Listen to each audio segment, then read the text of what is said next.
বিপ্লব এমন মহান একটি জিনিস যেটি সহজে অর্জন করা যায় না, ঠিক তেমনি এটা হারিয়ে ফেলার ঘটনাটাও খুব একটা সহজ নয়।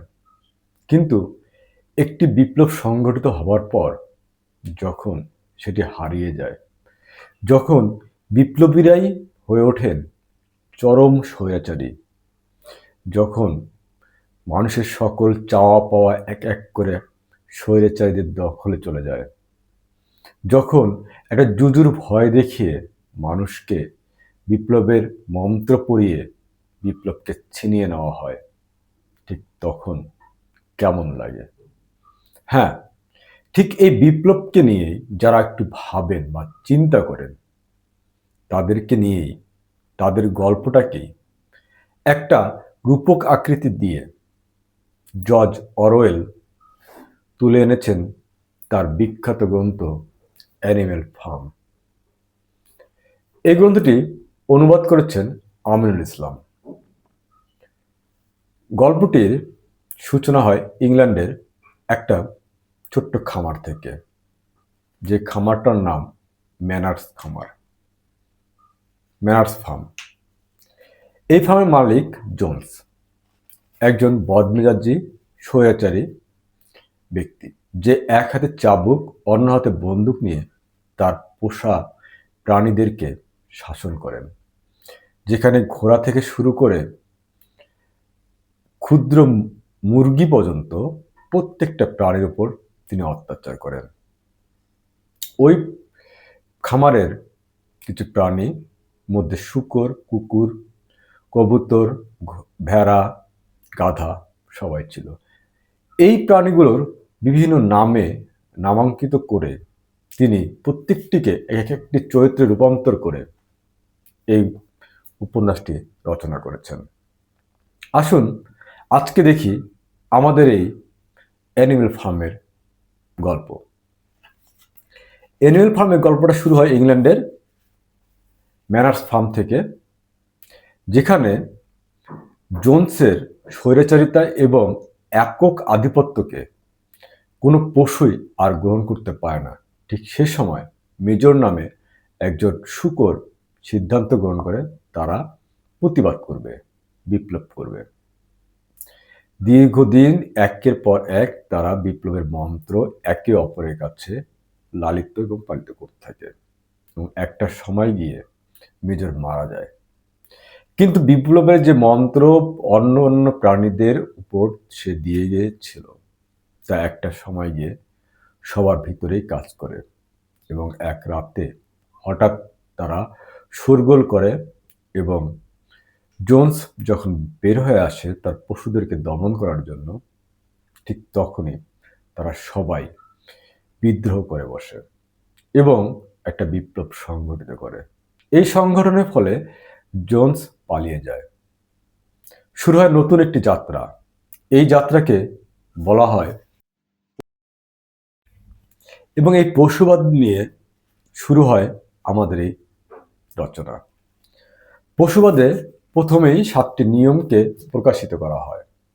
যারা 2 পায়ে হাঁটে তারাই শত্রু, যারা 4 পায়ে চলে কিংবা যারা পাখা আছে তারাই বন্ধু। কোনো পশু কোনো কাপড় চোপড় পরবে না, কোনো পশু বিছানায় ঘুমাবে না, কোনো পশু মদ খাবে না, কোনো পশু অন্য কোনো পশুকে হত্যা করবে না, সব পশুই সমান। গল্পটার শুরুতে আমরা এই 7টি নীতিমালাকে পাই, এবং এই প্রত্যেকটি নীতিমালা গল্পের একটার পর একটা অধ্যায় যখন অতিক্রম করি তখন একটি একটি করে নীতিমালার ধ্বংস আমরা দেখি। এই গল্পে শূকররা অতিশয় চালাক প্রাণী, এবং তারা এই বিপ্লবের নেতৃত্ব নেয়। এই বিপ্লবের নেতৃত্বে দায়িত্বে আসে স্লোভান এবং নেপোলিয়ন। স্লোভান এবং নেপোলিয়ন দুজনের মধ্যে শুরু হয় ক্ষমতার কাড়াকাড়ি। একটা সময় গিয়ে একটা সময় গিয়ে জোন্স প্রতিবিপ্লব করার জন্য ফিরে আসে, কিন্তু সেখানেও স্লোভানের বুদ্ধিতে এবং নেপোলিয়ন ও বক্সারের কৌশলে আবারও জোন্স হারিয়ে যায়। আসলে এটা বাস্তবতা যে প্রত্যেকটা বিপ্লবের একটা প্রতিবিপ্লব ঘটেই, এবং যারা যে পক্ষ প্রথমবার হারিয়ে যায় সে পক্ষ দ্বিতীয়বার ফিরে আসার চেষ্টা করে। এই গল্পেও ঠিক এমনটাই দেখানো হয়েছে। তাই এই দ্বিতীয়বারের বিপ্লবটাকে বা প্রতিবিপ্লবটাকে গোশালা যুদ্ধ হিসাবে বর্ণনা করা হয়। এরপরে স্লোবাল এবং নেপোলিয়নের মধ্যে শুরু হয় ক্ষমতা কারাকারি। স্লোবাল এবং নেপোলিয়ন গরু, ভেড়া, কুকুর থেকে শুরু করে মুরগি, কবুতর সকল প্রাণীকে নিজেদের মতো করে ব্যবহার করার চিন্তা ভাবনা করে। প্রথমেই তারা শুরু করে গরুর দুধ নিয়ে। গরুর দুধগুলোকে তারা হিসেব করে নেয় এটা শুকুররা খাবে, সকল প্রাণী এই দুধ খাবে না।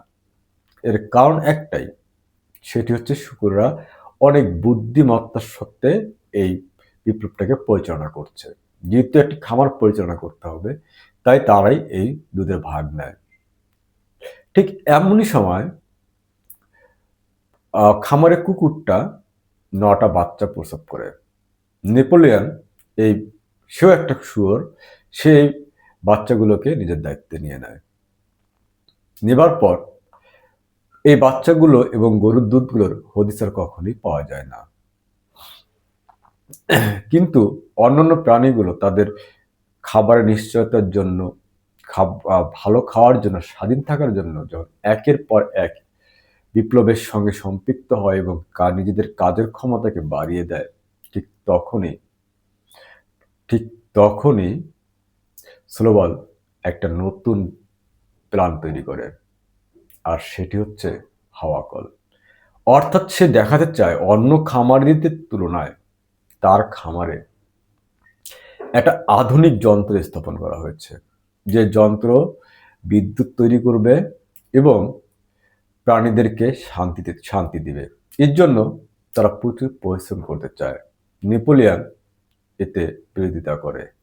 তাই ভোটাভুটি প্রয়োজন হয় এবং ভোট গ্রহণের দিন নেপোলিয়ন দুটা অংশ, নেপোলিয়ন এবং স্লোবাল বক্তৃতা প্রদান করে। স্লোবালের বক্তৃতা অনেক বেশি আবেগঘন হলেও নেপোলিয়নের বক্তৃতা ছিল খুবই সামান্য। কিন্তু নেপোলিয়নের নিজস্ব একটা বাহিনী ছিল, সেটা হচ্ছে ভেড়া বাহিনী, যারা সবসময় একের পর এক যে কোনো কথাতেই একটা শব্দে উচ্চারণ করে একটা স্লোগান তৈরি করে, সেটি হচ্ছে 4 পাই ভালো, 2 পা খারাপ। অর্থাৎ 4 পা যে জন্তু আছে তারাই ভালো, 2 পা জন্তু খারাপ। আর পশুত্ববাদ জিন্দাবাদ, এই স্লোগানটাকে তারা সবসময় নেপোলিয়নের নির্দেশে পালন করে। নেপোলিয়ন যখন জানতেই ছিল যে নির্বাচনে সে হেরে যাবে, ঠিক সে সময় নেপোলিয়ন সর্বোচ্চ একটা কৌশল প্রয়োগ করে। তার ওই যে 9টি কুকুর ছানা ছিল, তারা ততদিনে দুধ পেয়ে ভালো খাবার খেয়ে অনেক হৃষ্টপুষ্ট হয়ে যায় এবং হিংস্র হয়ে ওঠে। ঠিক তাদেরকেই ব্যবহার করে নেপোলিয়ন। এই হিংস্র কুকুর ছানাগুলো স্লোবালকে এমন একটা দাবার দেয় যে স্লোবাল খামার ছেড়ে চলে যায়। শুরু হয় নেপোলিয়নের একক রাজত্ব। স্কোয়ার নামে আরেকটা শুকর নেপোলিয়নের ভালো গুণাবলীগুলোকে প্রচারের দায়িত্ব নেয়, আর ভেড়ার দল নেপোলিয়নের গুণগান গাওয়ার জন্য সবসময় প্রস্তুত। আর বক্সার, এখানে বক্সারের চরিত্রটা না বললেই নয়। বক্সার একটি ঘোড়া, সে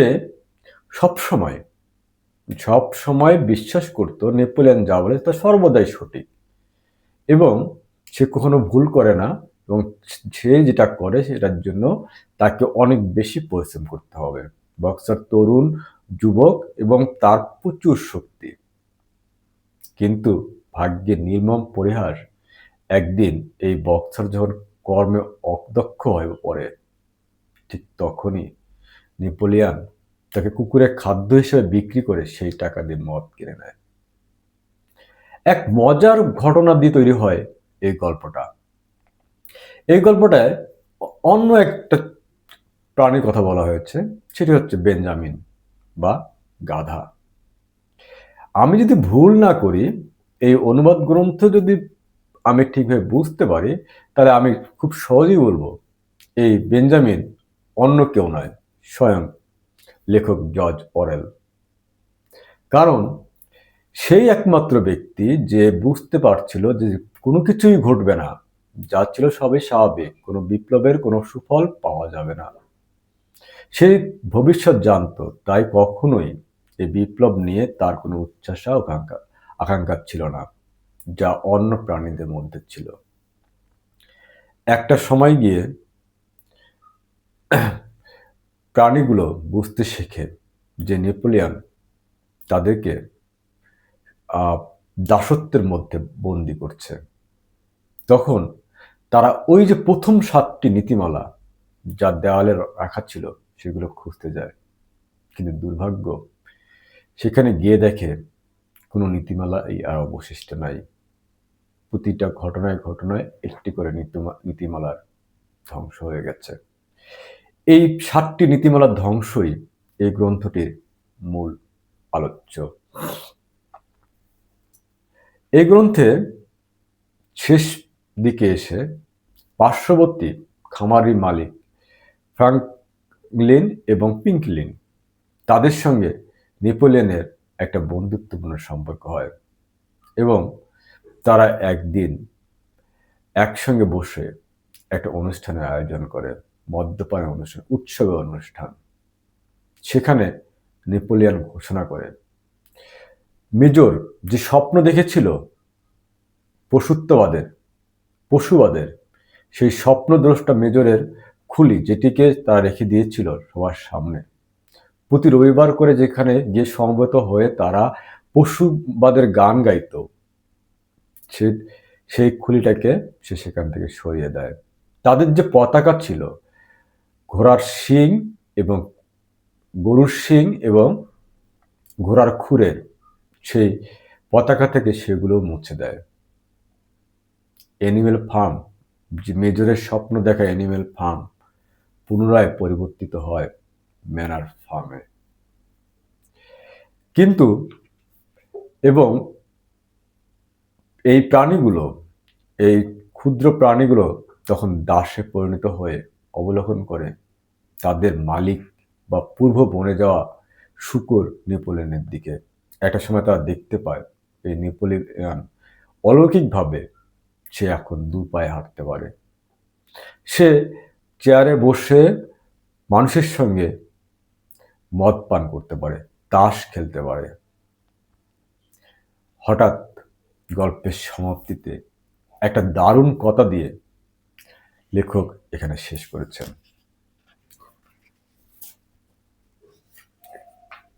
শূকরদের চেহারা আর মানুষের চেহারা ওরা দেখে আর আলাদা করতে পারে না, যে ওদের পক্ষের পশু কারা, কি করে এখন পক্ষ নেবে। আসলে এই পশুদের এবং মানুষদের মধ্যে, অর্থাৎ এই পশুত্ববাদের পশু ফার্মের যে দায়িত্বপ্রাপ্ত শূকর আর অন্য ফার্মের যে মানুষ, তাদের মধ্যে আর পার্থক্য করার কোনো সুযোগই অন্য পশুরা খুঁজে পায় না। তাই তারা ঠিক করতে পারে না তারা কোন পক্ষে লড়াই করবে। ঠিক এখানেই শেষ হয়ে যায় জর্জ অরওয়েলের অ্যানিমেল ফার্ম বইটির। এটি বাংলা অনুবাদ, দুর্ভাগ্যক্রমে আমার ইংরেজি অনুবাদ পড়া হয়নি। তো বইটি সম্পর্কে যদি আপনি একবার পাঠ করেন বা আপনারা যদি পাঠ করেন, তাহলে আপনাদের মধ্যে কখনো যদি বিপ্লবের চিন্তা থেকে থাকে, কিংবা কখনো কোনো জায়গায় আপনারা যদি বিপ্লবকে দেখে থাকেন, কিংবা বিপ্লবের সংস্পর্শে এসে থাকে প্রত্যক্ষ বা পরোক্ষভাবে, তাই আমি এটি হলফ করে বলতে পারি আপনাদের চাওয়া যে বিপ্লব, বক্সারের চাওয়া বিপ্লব সেম ছিল। আপনারা শুধু পরিশ্রমী করে গেছেন, আপনার স্বপ্নটাই শুধু বিপ্লবের মধ্যেই ছিল, কিন্তু বিপ্লবটা হারিয়ে যায়, এমনভাবে হারিয়ে যায় তার কোনো চিহ্ন খুঁজে পাওয়া যায় না। তাই বিপ্লব হারানোর কষ্ট হয়তো আমরা খুঁজে পাই না, আমরা ভুলে যাই, কারণ আমরা মানুষ। ঠিক একইভাবে এই পশুগুলো ভুলে যায় কে মেজর, কে বক্সার। শুধুমাত্র কয়েকজন মানুষ মাঝে মধ্যে একটা শব্দ, সরি, মানুষ নয়, এখানে পশুদের কথা বলা আছে। শুধুমাত্র কয়েকটা পশু মাঝে মধ্যে এখনো ভুল করে গেয়ে ওঠে পশুবাদের সেই গান। মাঝে মাঝে তারা তাকিয়ে থাকে ঠিক সেই জায়গাটাতে যেখানে মেজরের মাথার খুলি রাখা ছিল সম্মান প্রদর্শনের জন্য। ধন্যবাদ, আজকে এ পর্যন্তই। আমি আগামীতে আবারও আসবো নতুন আরেকটি গ্রন্থ নিয়ে। ততক্ষণ সবাই ভালো থাকবেন। যারা সাবস্ক্রাইব করেননি তারা সাবস্ক্রাইব করবেন। যারা এখনো আমাকে লাইক কমেন্টস করেননি বা শেয়ার করেননি তারা শেয়ার করে আমাকে এগিয়ে অনুপ্রাণিত করবেন এই কামনা করছি। আবারও সবাইকে অসংখ্য অসংখ্য ধন্যবাদ জানিয়ে আজ